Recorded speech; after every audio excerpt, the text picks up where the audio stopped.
अब सबसे पहले मैं यहाँ करता हूँ इंसर्ट ग्लिफ। ग्लिफ का मतलब आपको क्या कह रहा है मैं आपको बताऊँ। ये कह रहा है after each selected glyph insert one. ठीक है, एक ग्लिफ ऐड करो आखिरी सिलेक्टेड के बाद। अब मैं अगर ओके कर दूं तो ये देखिए ये एक खाना ऐड हो गया, लेकिन इसके ऊपर कुछ भी नहीं है, ये खाली है। लेकिन उसके बरअक्स अगर मैं कैरेक्टर ऐड करूं तो एक विंडो पॉपअप हो जाती है और उसके ऊपर बताता है कि आपने कौन सी लैंग्वेज का कैरेक्टर ऐड करना है। ठीक है, इस पॉपअप को समझना भी थोड़ा सा ज़रूरी है। ठीक है, अब इंसर्ट कैरेक्टर में आपको ये समझा दूं कि ये जो है बेसिक लैंग्वेज के डिस्प्ले दिखा रहा है कि कौन सा यूनिकोड चार्ट है। ये आपको मैं यहाँ दिखा देता हूँ। ठीक है, ये चार्ट्स हैं। ये है अरबिक का चार्ट जिस पे हमने पहले बात की थी। ठीक है, ये यहाँ से शुरू होता है 0600 से शुरू होता है और ये ख़त्म होता है 06F के ऊपर, और ये इसका आखिरी कैरेक्टर ये है। ठीक है, अब हमारे को ये चार्ट्स बता रहा है लैटिन का। ये आप देखेंगे ऊपर basic multilingual panel basic Latin, इसका शुरू होता है 00 से लेकर $7F 128 कैरेक्टर्स। लेकिन हमें तो लैटिन चाहिए ही नहीं, हमें तो चाहिए अरबिक। तो हम अपना यूनिकोड ब्लॉक यहाँ से सिलेक्ट करेंगे और यहाँ पर आएंगे अरबिक के लिए। ठीक है, देखिए आप ये 0600 का पहला कैरेक्टर ये बता रहा है अरबिक नंबर साइन, ये इसका नाम है, ये यूनिकोड ब्लॉक है। और ये जो डिस्प्ले दिखा रहा है फॉन्ट, और ये ऊपर के डिस्प्ले फॉन्ट दिखा रहा है। ठीक है, अगर आप चाहते हैं कि आप कोई दूसरा फॉन्ट रखना चाहते हैं डिस्प्ले के लिए, तो आप यहाँ से अपना कोई भी फॉन्ट सिलेक्ट कर सकते हैं। ठीक है, अब ये फॉन्ट चेंज हो गया। ठीक है, ये देखें ये फॉन्ट चेंज हो गया। अगर आप कोई भी फॉन्ट यहाँ रखना चाहते हैं, ठीक है, ये देखिए। ठीक है, तो ये जो डिस्प्ले फॉन्ट है इस चार्ट का वो ये है, ये यूनिकोड ब्लॉक है। और कोई भी कैरेक्टर यहाँ से सिलेक्ट होगा तो उसकी इंफॉर्मेशन यहाँ होगी, उसका यूनिकोड, उसका नाम और उसका इमेज यहाँ आ जाएगा, जैसे ये।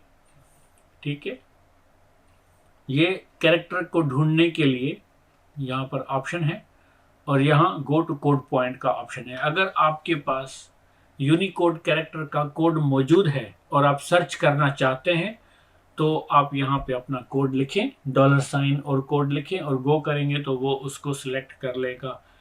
मैं आपको करके दिखाता हूँ। मिसाल के तौर पे मैं हे का कैरेक्टर ढूंढना चाहता हूँ, कहाँ पर है, ये है 062D। ठीक है, 062D। अब मैं यहाँ लिखूंगा 062D और यहाँ सर्च करूंगा तो ये मेरा हे का कैरेक्टर आ जाएगा। ठीक है,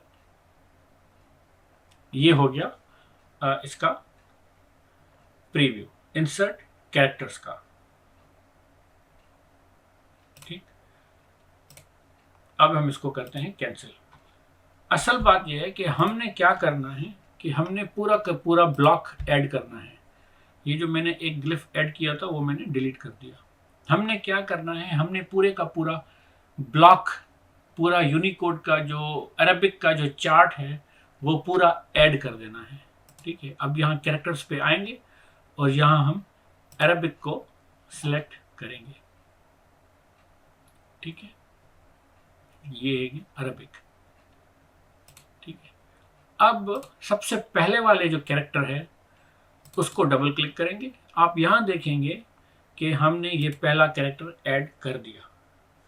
अब हम क्या करेंगे, बिल्कुल आखिरी कैरेक्टर पे आएंगे, ये है इसका ब्लॉक का आखिरी कैरेक्टर और इसको सिलेक्ट कर दिया। आपने नोटिस किया कि दोनों कैरेक्टर्स के बीच में कॉमा आ गया। कहने का मतलब ये है कि अब ये टोटल 2 कैरेक्टर्स ऐड हुए हैं, ना कि पूरा ब्लॉक। अगर हमने पूरा ब्लॉक ऐड करना है तो हम इस कामा को हटा के बीच में डैश लगा देंगे। ठीक है, तो इसका मतलब ये है कि 0600 से लेकर आखिरी कैरेक्टर 06FF तक जितने भी इसके चार्ट में कैरेक्टर्स मौजूद हैं वो हमने ऐड करने हैं। तो जब हम ओके करेंगे तो आप देखेंगे कि ये जितने भी कैरेक्टर्स थे वो ऐड हो गए हैं। ठीक है, कितने कैरेक्टर्स ऐड हुए हैं अगर हम देखें हमारे यूनिकोड चार्ट के ऊपर, तो ये बता रहा है अरबिक के जितने भी चार्ट्स थे 256 लेटर्स या कैरेक्टर्स इसमें मौजूद है, वो यहाँ ऐड हो गए हैं। ठीक है, अब ये खाली है, आपको ये बताएगा यहाँ पर ये खाली है, ये ग्लिफ्स एम्प्टी हैं, 257 खाली है। इनको हमने अब डिज़ाइन करना है। तो डिज़ाइन करने का तरीका हम पहले सीख चुके हैं। ठीक है, इसके अंदर अभी हमने सिर्फ एक ही चार्ट डाला है यूनिकोड का। ठीक है, हमने दूसरे चार्ट भी डालने हैं। जिस तरह वो डिपेंड करता है कि आप फुल फॉन्ट बनाना चाहते हैं या आप अपनी ही लैंग्वेज का फॉन्ट बनाना चाहते हैं, डिपेंड करता है कि आप क्या करना चाहते हैं। ठीक है, तो मैं क्या करता हूँ, मैं कैरेक्टर सारे डाल देता हूँ और ग्लिफ सिर्फ वही डालूंगा जो मुझे ज़रूरत है, जो ज़रूरत नहीं है मैं उनको खाली ही रख दूंगा। ठीक है, अब यहां पर मैंने एक जो ब्लॉक था यूनिकोड का वो डाला है। दूसरा यूनिकोड का जो ब्लॉक हमारे पास होता है वो होता है अरबिक एक्सटेंडेड ए। ठीक है, ये अरबिक एक्सटेंडेड का ब्लॉक है। मैंने ये सिलेक्ट किया, बीच में डैश डाला और आखिरी कैरेक्टर के ऊपर डबल क्लिक किया और इसको कॉमा को हटा दिया और ओके कर दिया। अब आपने देखा कि मेरा यहाँ पर दूसरा ब्लॉक भी ऐड हो गया ऊपर। ये देखिए अरबिक एक्सटेंडेड ए, ये एक ब्लॉक और ऐड हो गया। ठीक है, ये देखिए मेरा एक ब्लॉक अरबिक का ये है, अरबिक एक्सटेंडेड का ए है। इसी तरह मैं कैरेक्टर पे जाऊंगा और अरबिक एक्सटेंडेड बी का जो ब्लॉक है वो भी ऐड कर दूंगा। ठीक है, यहां से आपको सर्च करना पड़ेगा क्योंकि ये अल्फाबेटिकल ऑर्डर्स में नहीं है। अरबिक एक्सटेंडेड बी, ठीक, ये मेरे पास एक ब्लॉक आ गया। ठीक है, अब आप देख सकते हैं एक बहुत ज़रूरी एक बात बताना ज़रूरी है कि अगर मैं इस खाली ब्लॉक के ऊपर हाईलाइट कर रहा हूं तो नीचे मुझे कैरेक्टर बता रहा है, लेकिन इस वाले फॉन्ट में वो वाला कैरेक्टर मौजूद नहीं है। यानी कि जब नोटोसेन अरबिक फॉन्ट बना था उसने ये वाले कैरेक्टर अपने फॉन्ट में नहीं डाले, लेकिन अरबिक एक्सटेंडेड ब्लॉक बी में ये कैरेक्टर्स मौजूद है। मैं आपको दिखा देता हूं।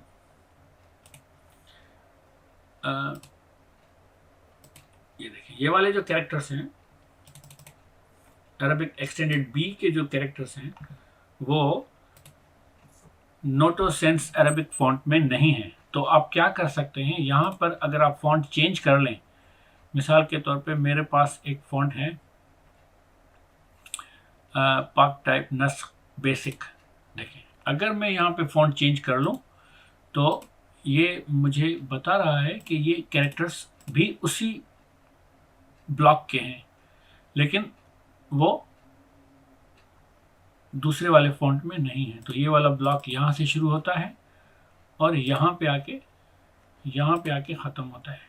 ठीक है, फिर मैं कॉमा हटा के इसकी डैश डाल दूंगा तो पूरा ब्लॉक ऐड हो जाएगा। ठीक है, आप ये देखें अरबिक बी ये अरबिक एक्सटेंडेड बी और अरबिक एक्सटेंडेड ए। अब ये बी यहाँ पे आ गया, ठीक है।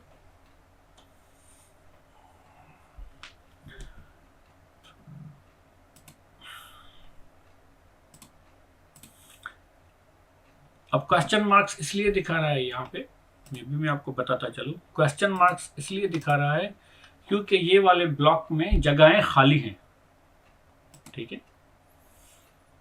अगर आप इस ब्लॉक को खोलें तो ये देखें 0892 0892 पे अगर आप आएंगे, ये देखें 0892 पे आएंगे तो ये वाला ब्लॉक खाली है, भरा हुआ नहीं है, ठीक है। इसलिए ये क्वेश्चन मार्क दिखा रहा है। तो हम इनको जो है वो इनको डिलीट कर सकते हैं, ठीक है। इनको डिलीट कर देंगे, ठीक है।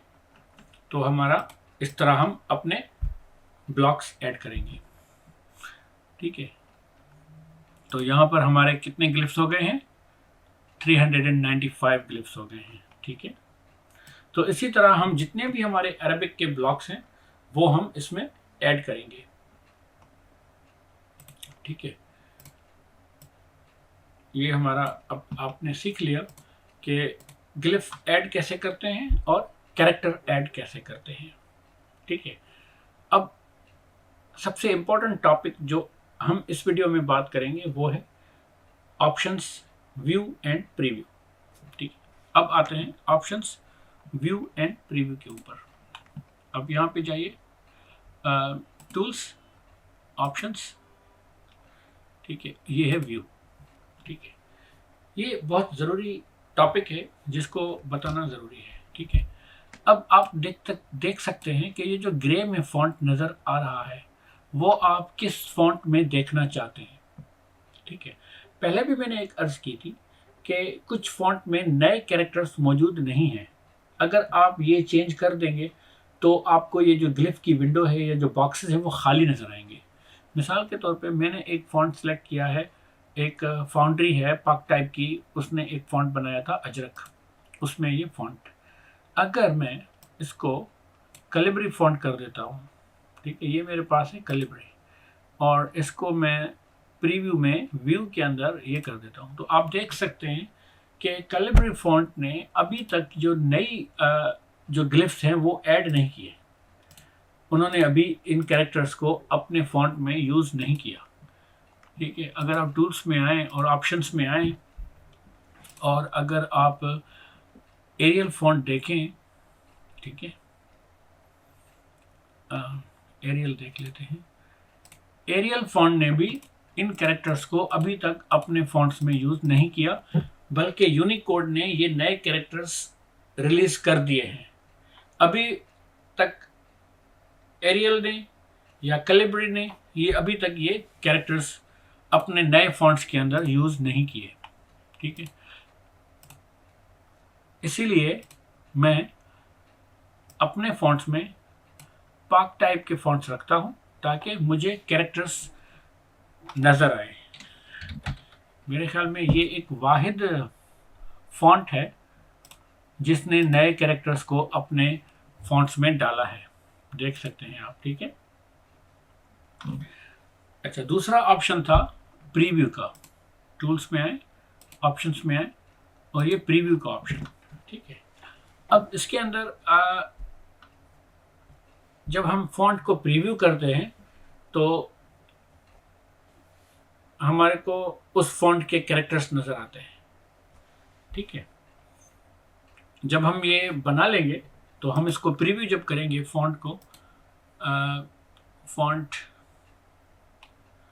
डेस्कटॉप फॉन्ट प्रीव्यू, तो अभी तो हमारे पास कुछ है नहीं, ये खाली नज़र आता है, ठीक है। ये फॉन्ट प्रीव्यू जो है वो खाली नज़र आता है। और यहाँ पर जब हम सिलेक्ट करते हैं डिफ़ॉल्ट, ये जो डिफ़ॉल्ट, तो ये वाले कैरेक्टर्स हमें नज़र आते हैं, ठीक है। ये वही कैरेक्टर्स हैं जो हम प्री डिज़ाइन करते हैं अपने फॉन्ट के लिए।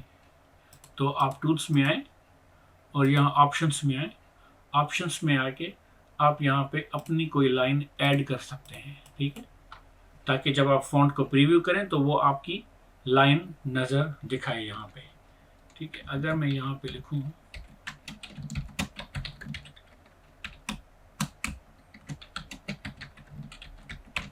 ठीक है, और यहाँ पे मैं इसको ओके कर देता हूँ, और जब मैं यहाँ पे प्रीव्यू करूँगा, फॉन्ट में आऊँगा और F5 करके प्रीव्यू करूँगा तो ये मुझे अपनी लाइन दिखाएगा, लेकिन क्योंकि अभी हमारे फॉन्ट में कुछ नहीं, तो इसलिए वो नहीं दिखा रहा। ठीक है जी, तो ये दो चीज़ें थी जो इम्पोर्टेंट थी, वो आपको बताना ज़रूरी है। ठीक है, ये हमारा टॉपिक भी कवर हो गया।